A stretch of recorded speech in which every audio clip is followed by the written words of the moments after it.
पवित्रीकरणम्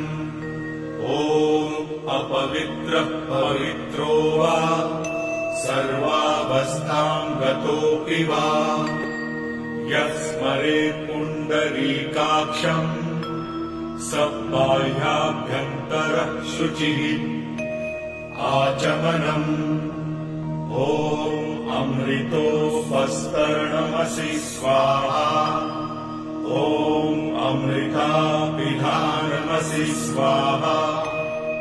ॐ सत्यं यशः श्रीर्मयि श्रीः श्रयतां स्वाहा शिखाबन्धनम् ॐ चिद्रूपिणी महामाये दिव्यतेजः समन्विते इष्टदेवी शिखा मध्ये तेजो वृद्धि